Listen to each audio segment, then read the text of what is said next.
Maju bersama, hebat semua, gemilang masa depan. Maju bersama, hebat semua, gemilang Jawa Timur.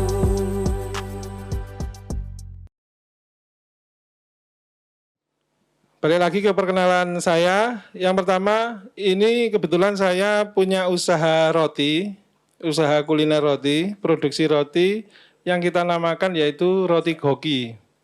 Nah, kebetulan saya sendiri juga ini berjalan berpartner dengan teman saya, kebetulan ada di belakang, Mas Hendrik. Beliaunya itu pakarnya branding juga. Tema kita dongkrak bisnis kuliner dengan digital marketing.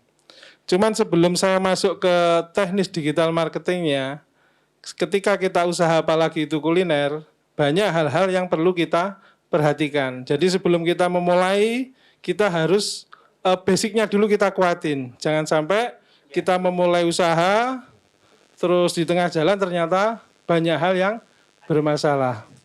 Oke, yang pertama adalah ketika kita membuat usaha, apalagi itu adalah usaha kuliner, itu adalah tujuannya dulu. Tujuan kita usaha itu apa? Pasti kalau kita ngomong usaha, arahnya ke profit kan seperti itu. Tapi di balik itu sebenarnya ada beberapa hal yang perlu kita tekankan lagi ke diri kita. Yang pertama, ketika kita bikin, saya ngomongnya di sini, saya bikin Roti Goki, apa yang mendasar dari saya? Yang pertama adalah semua kalangan bisa makan roti enak. Kalau kita ngomong semua kalangan, berarti kan semua dari bawah sampai atas, seperti itu.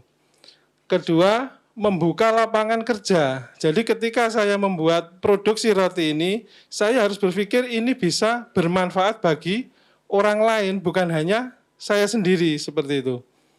Kemudian yang ketiga, tetap sebagai sarana ibadah ikhtiar kita. Nah, dari tiga basic yang mendasar ini akan menjadi nanti konsep-konsep yang akan kita lakukan ketika memulai usaha kuliner. Sebenarnya simpel, cuma tiga ini, tapi penjabarannya benar-benar akan lebih luas, seperti itu. Nah, kita ngomong produk akhirnya. Sebelum kita mau usaha, pasti kita ada namanya trial dan error. Nah, ketika kita membuat produk, pasti kita membuat produk yang terbaik. Temukan winning produknya dulu. Temukan winning produknya. Kemudian value dari produk itu sendiri, kemudian positioning, harga, kemudian blue ocean, lah yang paling penting legalitas juga, kemudian produk roti ini harus mempunyai bisnis value, jangan hanya kita bisa bikin kuliner tapi tidak ada nilai bisnisnya, kita mau bergerak kemana, kan seperti itu. Kemudian harapannya semua customer akan selalu mengingat produk kita. Nah, yang pertama kita pecah pelan-pelan. Temukan winning product. Nah, sebelum kita melakukan sesuatu atau membuka usaha kuliner, pasti semua ibu-ibu, mbak-mbak di sini pasti melakukan trial. Nah, trial biasanya yang saya sering temui adalah mereka menganggap produk mereka itu sudah yang paling terbaik. Berarti kan subjektif, tidak objektif. Nah, disinilah letak kita harus tes market. Kita sebar roti kita, kalau saya roti ya, kita sebar dulu. Gimana sih istilahnya respon dari pasar atau respon dari, kalau lingkupnya kita masih kecil, saudara, teman, suruh ngicipi tapi untuk reviewnya harus jujur, kurang manis kah, kurang lembut kah, seperti itu. Kemudian value-nya apa? Karena apa? Kalau kita ngomong roti itu di pasaran sudah nggak karu-karuan gitu loh. Kita mau masuk ke arah yang mana, itu harus kita tentukan di awal. Value roti saya itu apa, sehingga market bisa menerima. Pertama, kalau hanya ngomong enak, semua roti enak. Iya kan? Kalau nggak enak berarti memang parah yang buat itu. Wis nemen lah intinya. Tapi kalau saya ngomong enak, semua roti pasti enak. Nah, value-nya apa? Value itu terletak, pertama memang good product, yaitu rasanya. Yang kedua, value-nya apa ini? Roti ini opo? Pertama, kedua, bisa jadi roti itu enak tapi murah, tapi bukan murahan. Nah, itu nanti masuknya ke positioning. Nah, mungkin ibu-ibu di sini tahu artinya positioning, angkat tangan nanti dapat bonus. Jadi positioning itu lebih tepatnya kita membaca produk kita itu berada di mana nantinya. Iya kan? Target pasar juga masuk sebagai positioning. Target pasar dipecah lagi, gitu loh. Jadi ketika jenengan bikin produk, itu di awal positioning harus jelas. Produk saya nanti larinya kemana? Jangan sampai membuat roti, nggak tahu ini tak jual kemana ini. Tak jual ke mall kah, ke tetangga kah, atau di mana? Jangan sampai nggak tahu ini marketnya ke mana. Kemudian harga, ya ini semuanya kan berhubungan. Harga, kita bikin roti enak, bagus, dengan harga yang valuable atau istilahnya bisa diterima market. Kemudian Blue Ocean cari titik-titik di mana kuliner kan banyak. Tapi kita masih bisa meriset titik mana sih yang sekiranya persaingannya tidak terlalu ketat.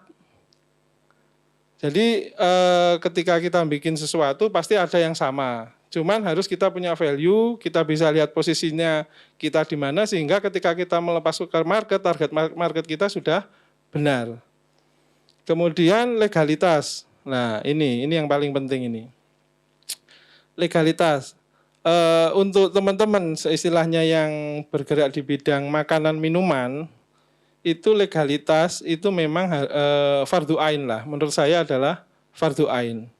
Yang penting untuk saat ini yang lagi isu halal. Karena halal ini kalau info yang saya dapat di Oktober 2024 itu sudah wajib hukumnya. Nah, mungkin Pak Aryani sebagai note nanti halal di Oktober 2024 semua pengusaha makanan minuman hukumnya wajib.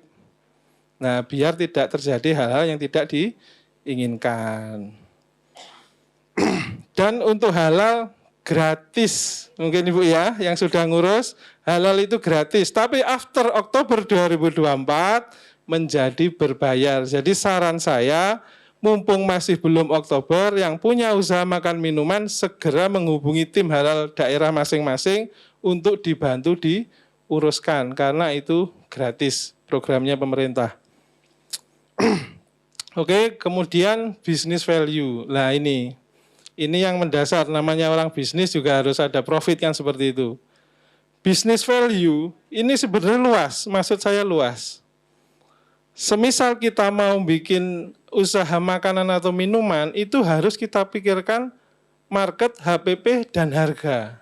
Kalau jenengan mau mau produk kuliner jenengan itu mempunyai nilai bisnis atau business value, itu harus kita tata dari depan, karena itu akan sulit ditata di tengah. Contohnya seperti ini, kayak ibu, dia jualan nastar. Satu toples HPP bahan 10.000. Nah, sebenarnya kalau mau kita tarik lagi, di situ ada namanya operasional, ada namanya SDM. Itu sebaiknya kalau saran saya, itu mulai dihitung. Saya nggak menyarankan untuk dihitung di awal, cuman mulai diperhitungkan. Karena ketika usaha jenengan sudah besar, ya kan, jenengan hire karyawan. Kalau itu di awal tidak dihitung HPP manpower-nya, ketika jenengan tarik karyawan, operasional listrik bertambah, harga jenengan HPP-nya akan berubah. Nah, untung-untung kalau ngambil marginnya tinggi, kita nggak akan mengubah harga jual. Tapi ketika marginnya mepet, otomatis akan merubah harga jual. Dan apa yang terjadi di market? Akan sulit. Karena kenaikan sedikit itu karena mindsetnya gini, kalau sudah 10.000 ya 10.000. Gitu loh. Nah, kalau muncul dua harga ini, saran saya yang saya kerjakan, kita bikin bisnis plan-nya untuk roti, misal ya. Misal untuk cookies tadi case-nya. Nah, kita mau pemasarannya seperti apa? Kalau kita jual sendiri kan hanya muncul dua harga ini. Mampu nggak kita produksi banyak, kita hanya menjual sendiri. Kita butuh partner nggak? Iya kan? Nah, ketika kita sudah, ini cookies ini akan saya distribusikan dengan metode saya mencari reseller. Iya kan? Mencari distributor. Iya kan? Nah, di situ akan muncul 3 angka. HPP yang sudah sama SDM tadi, kemudian harga reseller, kemudian end user. Karena apa? Harga end user antara jenengan sama reseller jangan sampai berbeda.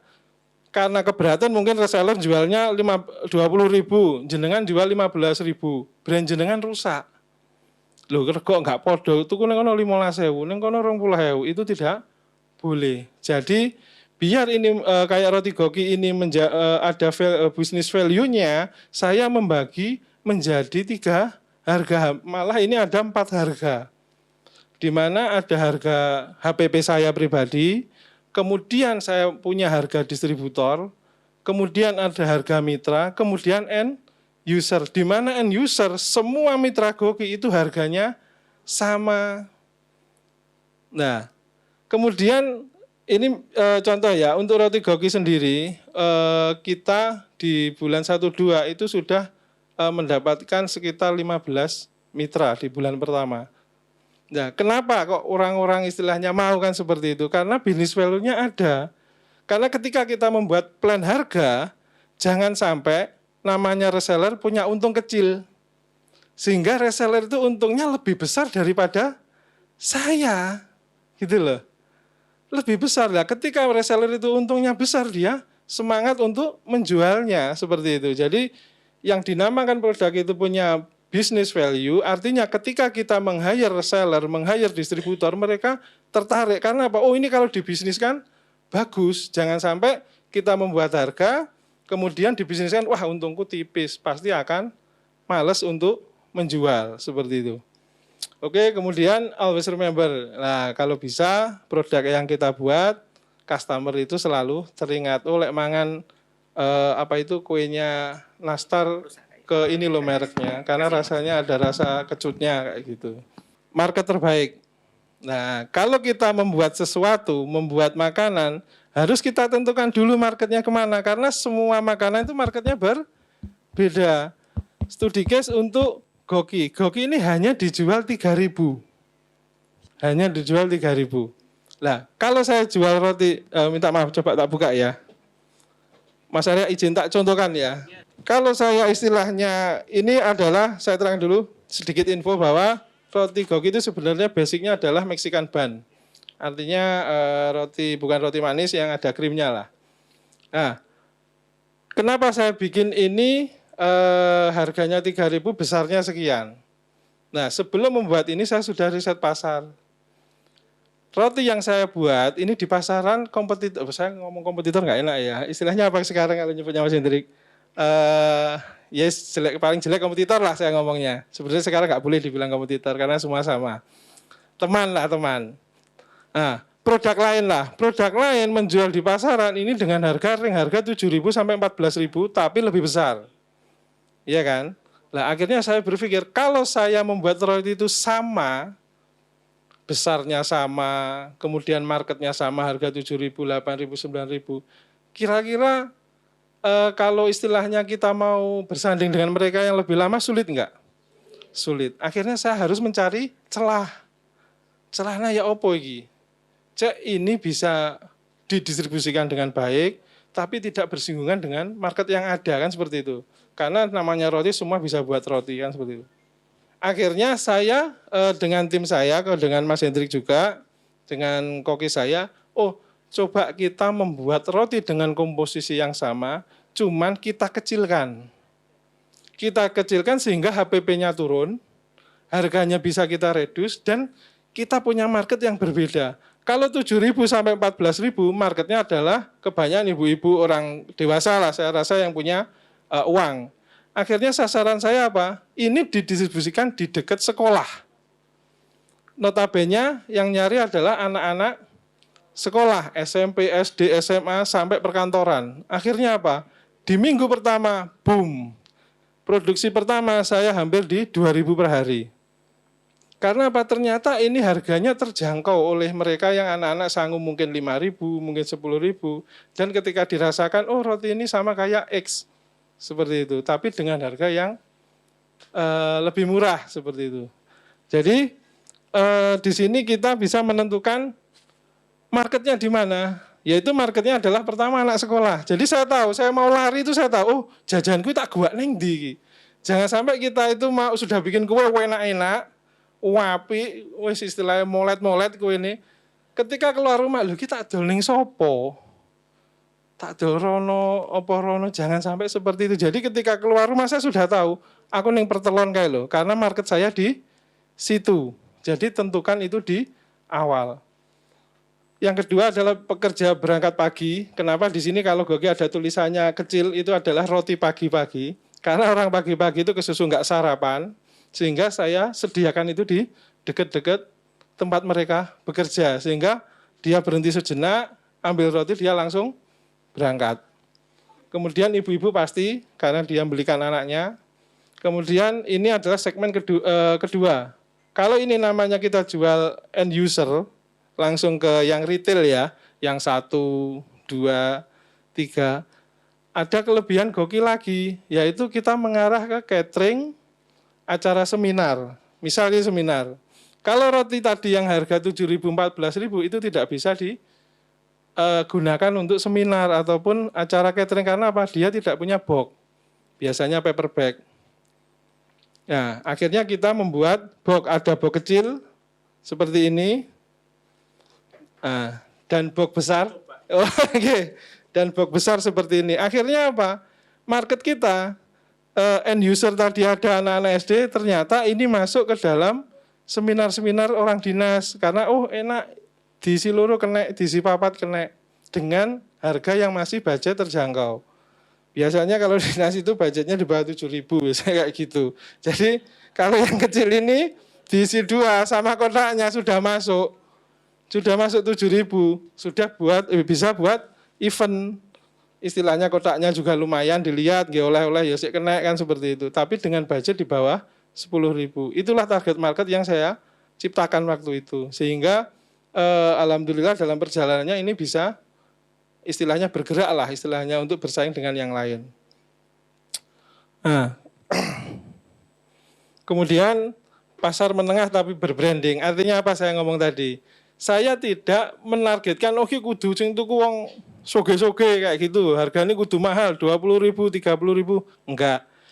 Mangsa pasar saya adalah semuanya. Jadi orang minta maaf ya, istilahnya mungkin yang menengah ke bawah ini minta maaf, istilahnya menengah ke atas bisa menikmati roti saya sehingga anak SD, orang kantoran, orang dinas, bupati, istilahnya bisa merasakan. Nah, konsep-konsep ini harus dibuat di depan, jangan sampai di tengah-tengah. Karena ketika jenengan bikinnya di tengah-tengah, bingung, pasti bingung. Karena produk sudah dibuat. Aku nggak produk iki, rencanaku kadung tak dorono, ternyata gak iso kudu gini, target market saya seperti ini. Nah, itu harus dipikirkan. Next. Nah, kemudian yang paling penting adalah branding. Branding itu bukan logo ibu-ibu.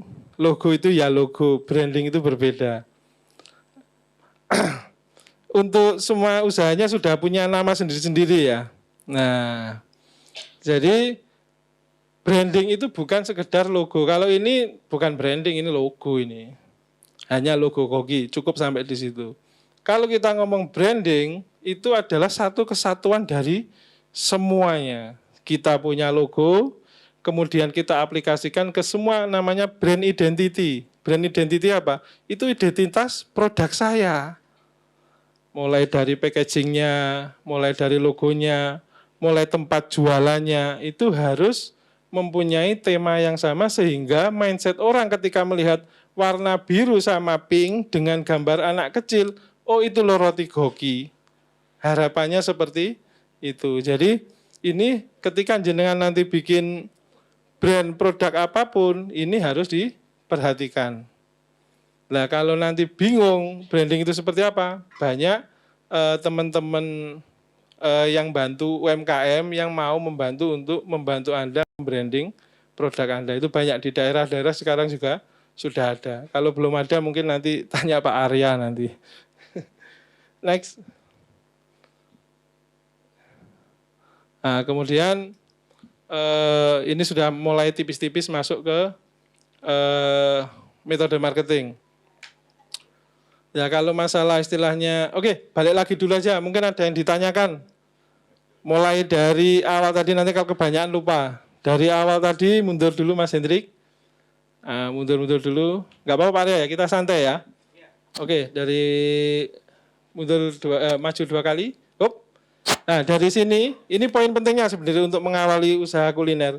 Kalau boleh jujur, untuk trial sampai saya ngitung HPP dan test market itu 1 minggu. Kalau saya, lah kenapa bisa cepat? Nah mungkin saya terangkan dikit-dikit ya.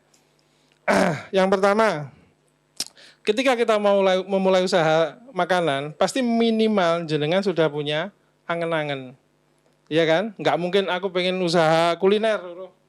Wis pokoknya pengen. Kan nggak mungkin. Pasti minimal di mindset jenengan, aku pengen usaha, apa itu tadi? Cookies. Nah, oke, usaha cookies. Kemudian, pasti jenengan kalau mau usaha cookies pasti nginceng kancane. Bener nggak? Ya pasti bener. Saya juga seperti itu sama. Ketika kita itu sudah bener. Kalau jenengan mau usaha nginceng kancane itu bener. Wes itu jalan sama wes bener. Tapi kalau jenengan usaha nggak nginceng blas, istilahnya nggak delok toko kono, nggak delok kono, itu salah. Jenenge wong arep usaha ya diinceng dhisik. Jujur ketika mau usaha saya beli semua roti-roti itu. Satu persatu saya beli semua. Saya rasakan, saya ukur gedene, tak timbang bobote. Oke ya, sampai situ. Kemudian, ketika saya memutuskan bikin ini, memang saya sudah ada resep basic. Ya, seperti saya bilang, ketika kita mau usahakan pasti harus duwe angen-angen. Saya sudah punya resep basic, sehingga ketika mau trial kan hari itu juga sudah bisa. Kan seperti itu. Baru setelah trial, saya kasih ke orang-orang terdekat. Itu sehari cukup ngasih itu, nggak usah lama-lama. Jenengan bikin katakanlah roti 100 sampean domne konco sampean, sampean domne dulur sampean, terus minta responnya kurang apa? Ya kan, lek kurang enak ya memang harus diperbaiki. Lah itu urusan koki, bukan urusan saya sebenarnya. Urusan koki kalau nggak enak. Oke, itu dari segi produk. Oke ya. Yang kedua, HPP itu sehari itu langsung saya hitung. Ketika jenengan bikin produk pasti kan sudah ada gram-gramannya. Oke, tak jelasin. Mungkin nggak bisa saya buka langsung, cuma angen-angen aja ya. Seperti ibu pasti semua sudah bisa ngitung HPP. Nah, ini yang paling penting seperti tadi. Tes produknya dulu, ketika sudah ketemu enak, ayo kita menghitung HPP sehingga jenengan boten salah ketika mau menjual. Kita hitung HPP, mudah ngitung HPP itu nggak sulit. Katakanlah bahan. Ya kan, pasti kan semuanya ada yang namanya dalam satu resep, benar nggak? Dalam satu resep itu ada bahan, misal tepung, telur dan sebagainya. Saya kasih contoh satu, tepung butuhnya 3 kilo, misal ya ini 3 kilo per kilo 8.000, ya kan? Berarti berapa itu? Berapa? 24.000 ya. 24.000. Dalam satu resep ternyata saya dapat 50 biji. Ini kalau roti mungkin ya. Tinggal dibagi 24 dibagi 50, dapetnya 1.200, benar salah? Ya 1.200, misal seperti itu.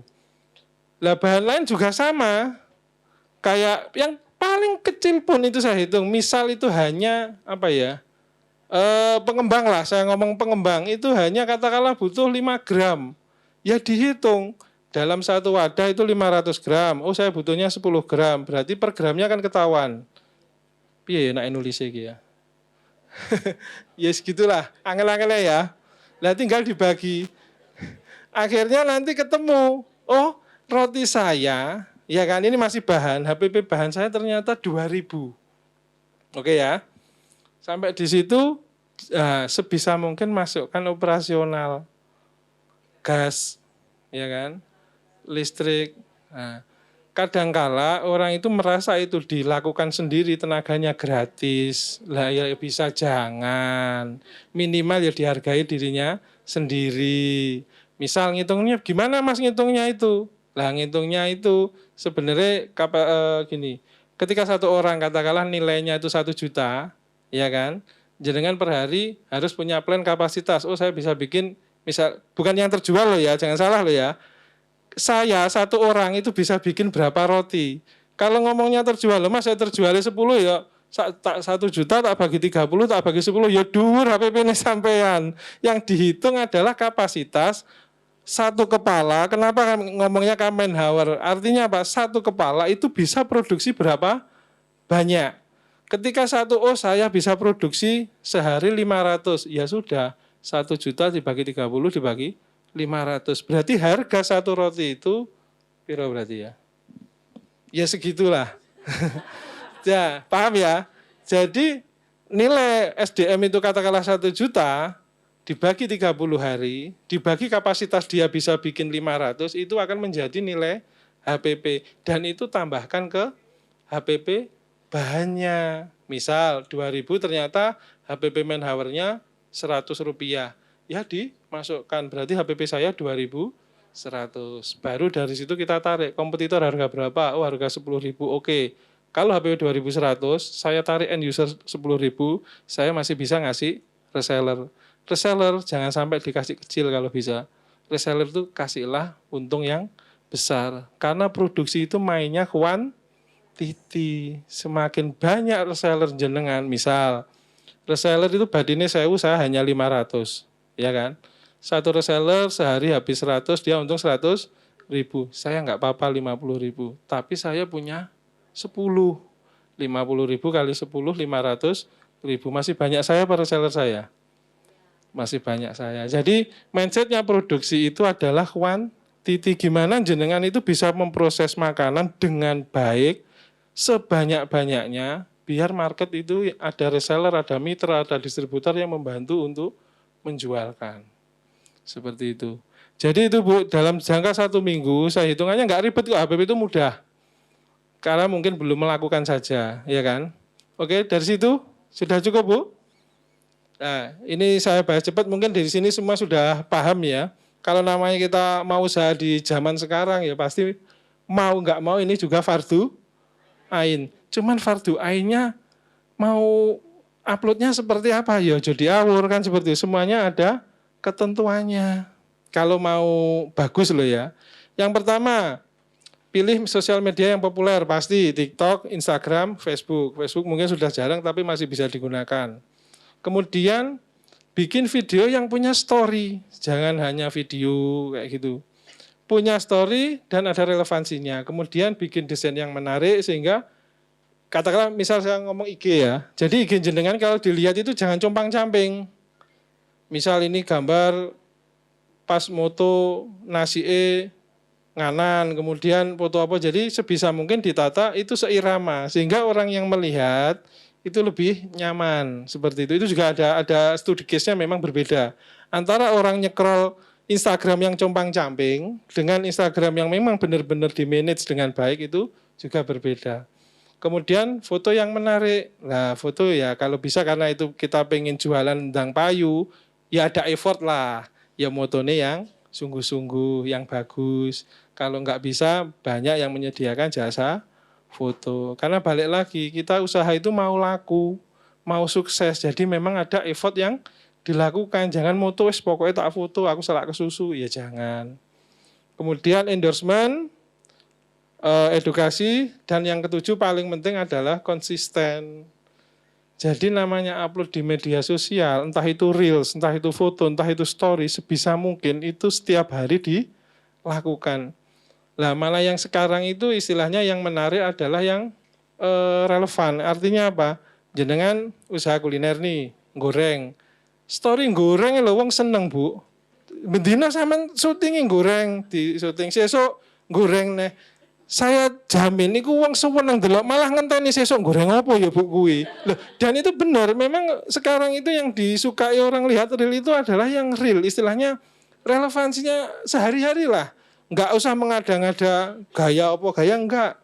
Tapi yang memang sehari-hari jeneng lakukan. Kalau bikin nastar jenengan gawe pentulane kuwi terus tiap hari, orang lo penasaran sesuk gawe pentulan model piye ya Mbak kuwi. Lah, dan itu studi case loh ya, studi case, dan memang benar konten yang memang itu natural, yang istilahnya melakukan hal setiap hari itu sekarang lebih disukai oleh market. Mereka penasaran, Bu. Bendino goreng apa iku, katakanlah usahane iku mau nasi panggang lah. Jenengan ngelempiti pindange apa ayame bendina ngono. Wong penasaran maune mau ndelok sesuk upload maneh rek.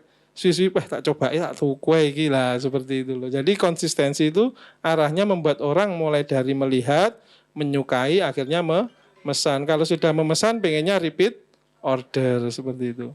Lanjut biar cepat gas. Nah ini contoh aja bahwa saya ngomong tadi lokasi mitra kita di 2 bulan pertama itu sudah mencapai 17, untuk bulan ini sudah nambah 4 lagi. Nah gimana? Nah ini masuknya ke distribusi. Distribusi itu bisa mitra atau agen. Kemudian itu mudah dikirim. Lokasinya nyaman, bisa kiriman offline atau online. Buka cabang, pelayanan ramah. Nah pelayanan aja kereng-kereng Bu. Nah, fokus ke kepuasan pelanggan dan ini bisa dimaklon. Bisnis yang bisa dimaklon insya Allah itu cepat grow up-nya cepat. Karena apa? Untuk membangun yang jati kemudian sudah wayah beligo ini hanya hitungan hari. Karena apa? Mudah dimaklonnya, nggak ribet. Beda saya mau maklon konveksi saya, sekali maklon bisa 2 tahun untuk bangun ruangannya, itu bisa 1 tahun. Tapi untuk maklon roti saya hanya melakukan 1 minggu, itu sudah ada 7 cabang, seperti itu. Oke ya, ini saya lanjut ya, biar cepat. Oke, nah kemudian adalah tim. Nah tim ini adalah ketika kita memulai usaha, apapun itu, kita nggak bisa sendiri. Jadi harus ada tim. Tim itu bisa istilahnya partnership, bisa karyawan, bisa freelance terserah. Yang penting kita tidak bisa melakukan sendiri. Itu jenengan yang bisa ngatur. Oh saya ini belum bisa hire karyawan. Wis tak freelance, tak bayar Mbak, tak bayar per order ya. Nah, borongan lah kasarannya borongan. Tapi ketika sudah bisa konsisten, hire karyawan seperti itu. Lanjut. Nah, ini 5 langkah aktivasi kuliner organik. Yang pertama, foto video produk, promo, penawaran, giveaway, endorse, kurir online, GoFood, dan lain-lain. Story aktif, yaitu tiap hari terus kayak goreng ayam di video terus. Maksimum media, database, kolaborasi, inovasi, aktivasi, dan sebagainya. Lanjut. Nah ini langsung masuk ke marketing aja. Oke, yang tadi itu saya jelaskan itu adalah cara kita memulai atau menata bisnis kuliner kita sehingga kita sudah tahu marketnya, sudah tahu harga jualnya sehingga tinggal marketingnya saja. Nah akhirnya masuk ke digital marketingnya. Lanjut. Oke, untuk memulai usaha kuliner ini ada 2 yang saya pisah. Di sini awareness, di sini shopping place atau tempat jualan. Bedanya tahu Bu ini Bu, ibu-ibu. Kenapa ini kok tak bisa jadi 2 kok enggak tak jadikan 1 Mas? Ini kenapa sih? Ada yang tahu angkat tangan? Nggih, monggo Mbak.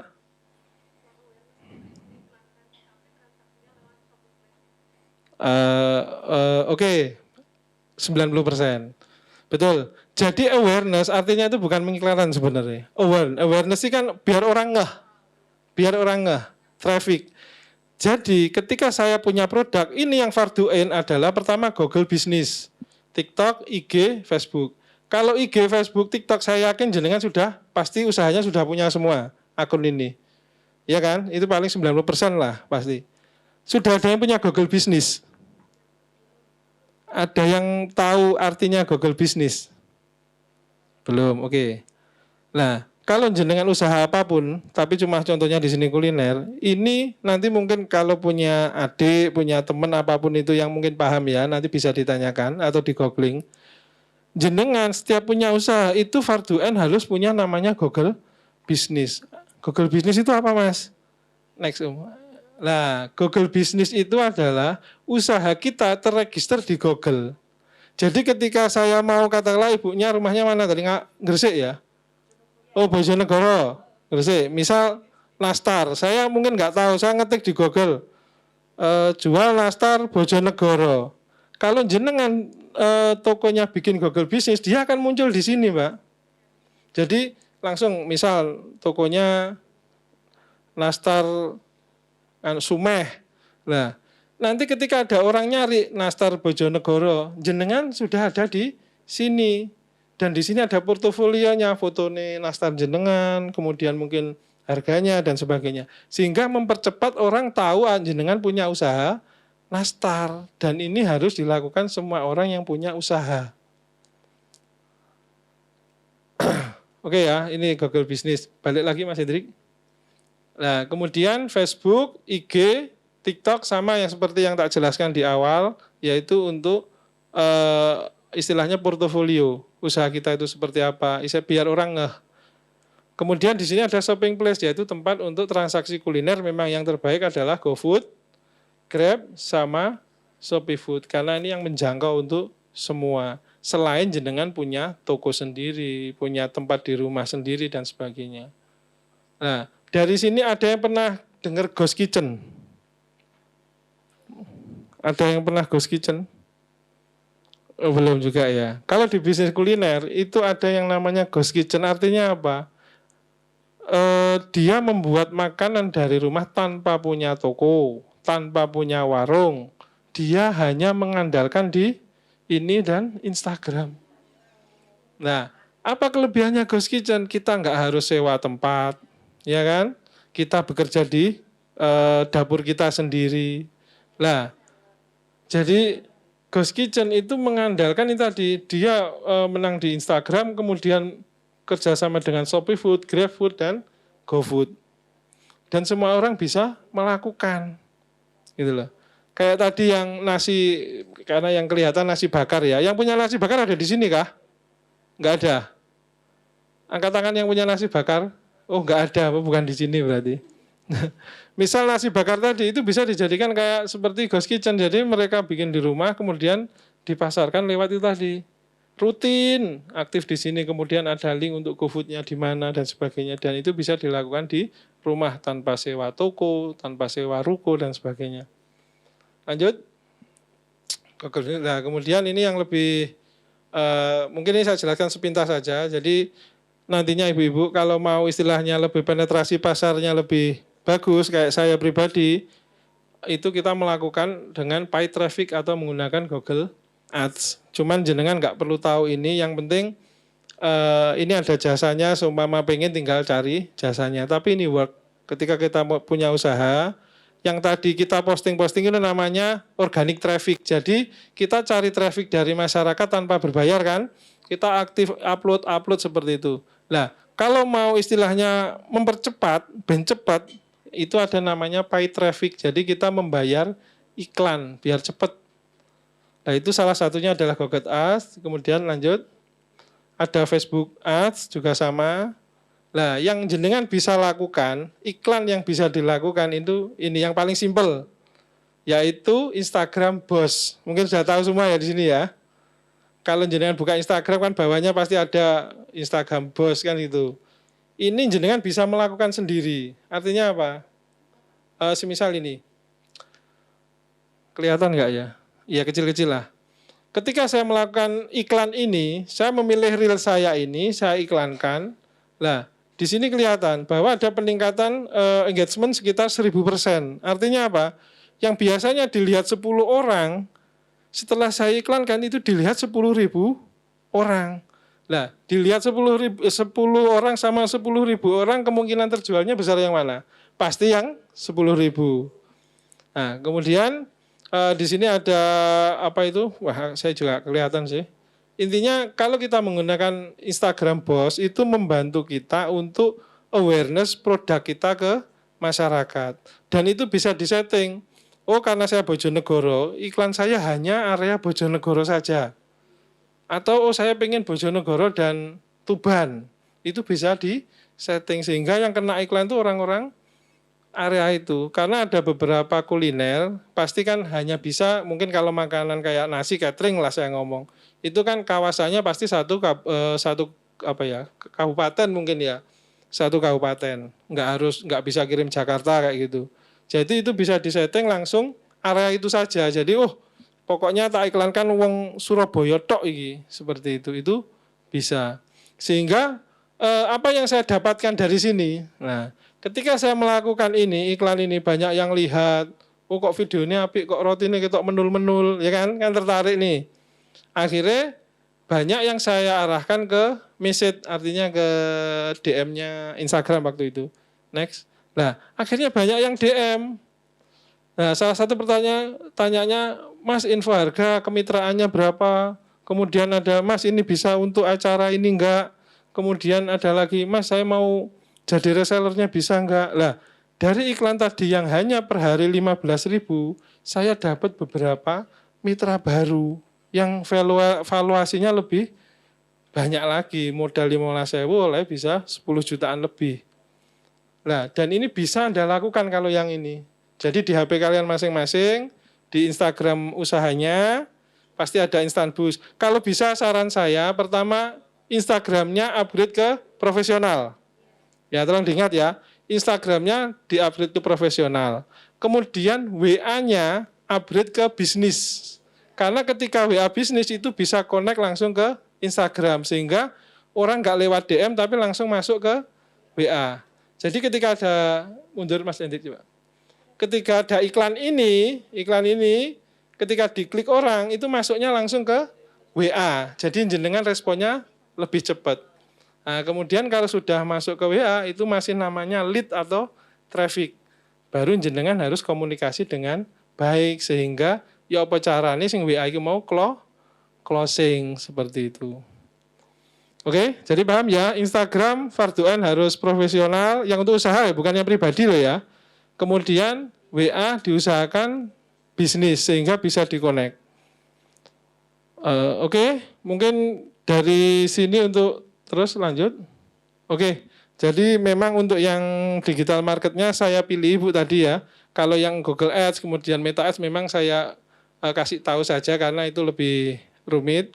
Yang bisa jenengan lakukan ketika sudah membuat produk tadi yang bagus, harganya sudah ketemu, bikin Instagram, ibunya goreng tiap hari di video, coba di Instagram boost dan dikonek ke WA. Insya Allah saya yakin pasti anak sing WA itu pasti, insya Allah tapi ketika produk jenengan itu menarik, punya value, yang WA itu ada 2 jenis orang.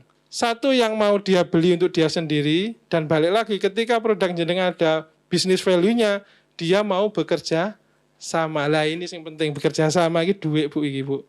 Tenan iki enggak ngapusi. Ketika orang sudah tertarik bisnis dengan kita, ini sudah menandakan arah jenengan sudah benar. Berarti tertarik produknya, tertarik bisnisnya. Oke, mungkin itu dari saya.